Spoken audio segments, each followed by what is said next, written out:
आ जाओ, आइए। यस, बैठो।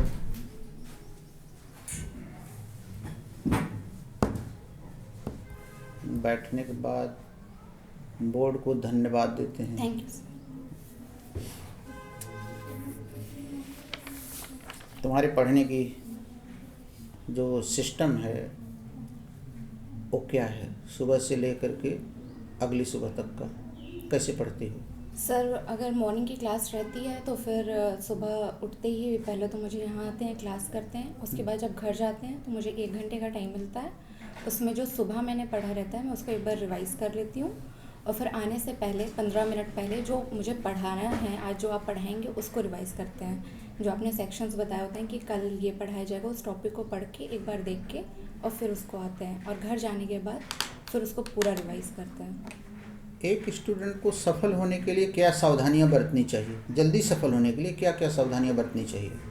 हाँ, अगर आपने कोचिंग ज्वाइन की हुई है तो सबसे पहले ज़रूरी चीज़ तो ये होती है कि आप सारी की सारी जो भी चीज़ें पढ़ाई जाएँ आपको, वो डेली आप पढ़ें उसको। और अगर आप कोचिंग नहीं करते हैं, सेल्फ स्टडी करते हैं, तो भी आप ये देखें कि आप अपने सिलेबस को पूरा कवर कर पा रहे हैं कि नहीं कर पा रहे हैं। आपको अनसॉल्व पेपर के साथ सारे प्रॉब्लम्स को सॉल्व करनी चाहिए। और सिर्फ प्री नहीं, मेंस की भी तैयारी साथ में करनी चाहिए। प्री मेंस इंटरव्यू तीनों के साथ में ही तैयारी करनी चाहिए। तो जो सलाह ये दे रहे हो यह तुम पर लागू हो रहा है? हाँ सर, काफ़ी हद तक तो मैं अप्लाई करती हूँ। काफ़ी हद तक शब्द लगा कर तुमने संदेह पैदा कर दिया। सर मैं पूरी मेहनत तो कर रही हूँ। नहीं, काफ़ी हद तक लागू का मतलब है कुछ अभी बाकी है ना? हाँ सर, कुछ ना कुछ तो हो ही जाता है, प्रॉब्लम आ जाती है थोड़ा। जितना मतलब जितना एक्सपेक्ट करते हैं कि मुझे करना चाहिए उतना 100% तो नहीं है। नहीं है, फिर भी हो रहा है। सिविल जज देखी हो कोर्ट में बैठे हुए? जी सर। जिस कुर्सी पर बैठते हैं? जी सर। ठीक है। एक अच्छे सिविल जज में क्या गुण होने चाहिए? सर एक अच्छे सिविल जज के लिए मुझे लगता है कि ये होना चाहिए कि वो अपने काम को ईमानदारी से करे, क्योंकि हमारा काम ही है न्याय देना लोगों को। तो एक अच्छे सिविल जज तभी कहा जाएगा जब वो दोनों ही पक्षों की बात को अच्छे से सुन करके और फिर कोई डिसीज़न लेगा, कोई किसी प्रकार का पक्षपात ना करे। वो एक अच्छे सिविल जज के लिए ज़रूरी है। एक गुण से पूरा काम हो जाएगा? सर ये सबसे ज़्यादा इम्पोर्टेंट है, क्योंकि हमारा काम जस्टिस देना है। और हमें अगर दोनों पक्षों को सुन करके अगर हम लॉफुली जस्टिस देते हैं तो मेरे ख्याल से वही हमारा ये तो सबसे जज भी जान रहा है कि हमारा काम है, ये गुण तो वो भी जान रहा है। कुछ और भी गुण बताओ ना तुम।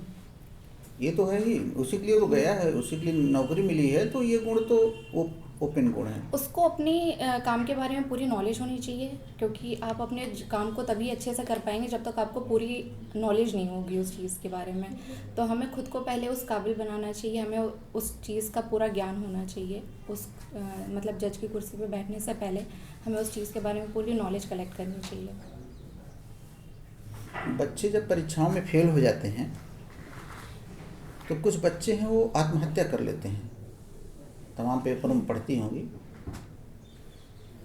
तो इसको क्या तुम सही मानती हो कि गलत? सर मेरे अकॉर्डिंग तो ये गलत है। क्योंकि अगर आपको ये इतना तकलीफ़ है कि आपको लगता है कि आप सिलेक्ट नहीं हुए हो, तो कहीं ना कहीं आपकी कमी है। तो उस कमी को आपको एक्सेप्ट करना चाहिए और उसके ऊपर क्या काम कमी करना रहती है चाहिए। जिसकी वजह से आत्महत्या कर लेते हैं? मुझे ऐसा लगता है कि उनके अंदर सेल्फ कॉन्फिडेंस की कमी होती है। उनको ये लगता है कि शायद वो अब कर ही नहीं सकते हैं। धैर्य की कमी। हाँ, सेल्फ कॉन्फिडेंस भी कह सकते हैं और धैर्य भी उनके कह अंदर सकते धैर्य हैं। नहीं है, मुझे बहुत जल्दी नौकरी चाहिए। नहीं, कई लोगों को ये भी हो जाता है कि मुझे वो लगता है कि वो कर ही नहीं सकते, और वो यह कभी है कर ही कि नहीं हम कर ही पाएंगे। नहीं सकते, हम कर ही नहीं फ्रस्ट्रेट। सकते हैं, फ्रस्ट्रेट हो जाते हैं। या तो बहुत जल्दी के चक्कर में अब नहीं हो रहा मर जाएं, या तो फिर वो फ्रस्ट्रेशन आ जाता है उनको। इनको दूर करने के लिए विद्यार्थियों को क्या सलाह देना चाहते हैं तुम? अगर आप बिल्कुल वैकेंसी आने से पहले प्रिपरेशन करेंगे तो डेफिनेटली आप अंडर कॉन्फिडेंट हो जाएंगे, आप डिमोटिवेट होंगे। अगर आप रोज़ काम करेंगे, अगर रोज़ तैयारी करेंगे तो आप में वैसे ही कॉन्फिडेंस आ जाएगा। और आपकी अगर थोड़ी बहुत कमी रह भी जाती है, आप सिलेक्ट नहीं भी होते हैं, तो आप उतने डिमोटिवेट नहीं होंगे, आप दोबारा मेहनत करने के लिए तैयार रहेंगे। अगर तुम जज की कुर्सी पे बैठ रहे हो भरी अदालत में, तमाम ऐसे लायर्स हैं तुम्हें इरिटेट करेंगे,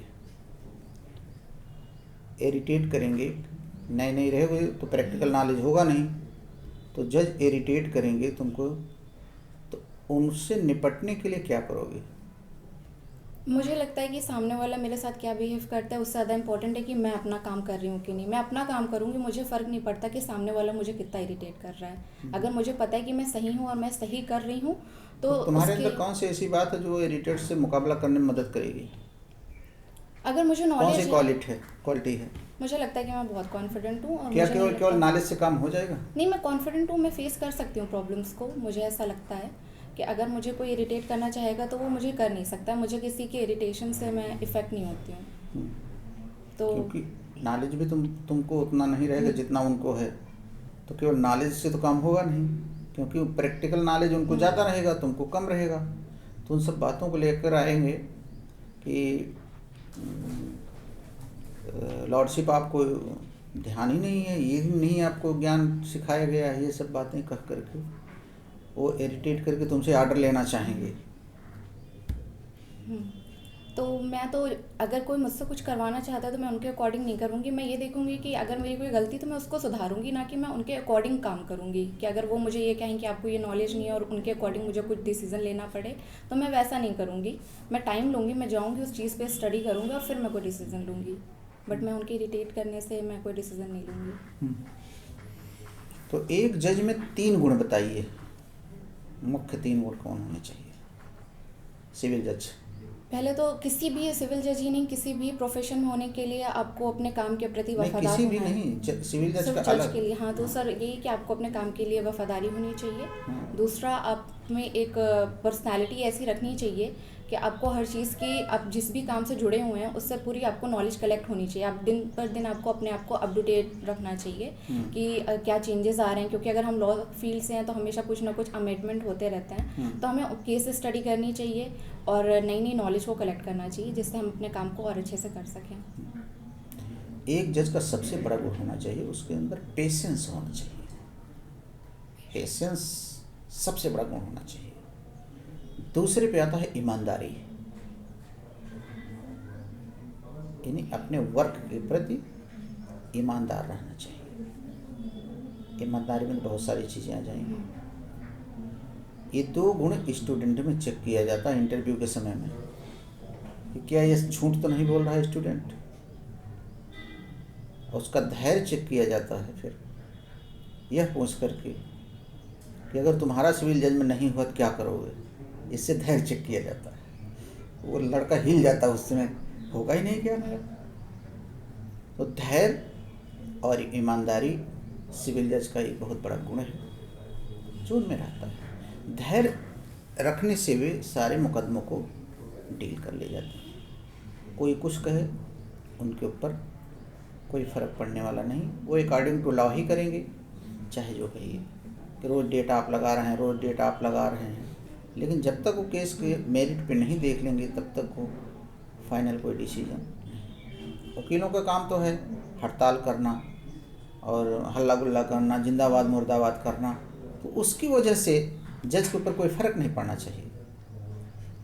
जज अकॉर्डिंग टू लॉ ही करे, तो फिर यहाँ से हाई कोर्ट सुप्रीम कोर्ट तक उसका कोई बिगाड़ नहीं कर सकता।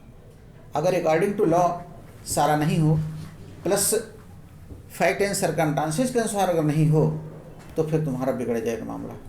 तो बताइए, भारत का कोई ऐसा जज है जो थोड़ा फैक्ट एंड सर्कमस्टांसेस के अनुसार फैसला नहीं दिया? कोई जज बताइए जो पूरे भारत में मशहूर हुआ। सॉरी सर, अभी इस वक्त याद नहीं आ रहा बिल्कुल भी। नहीं आ रहा।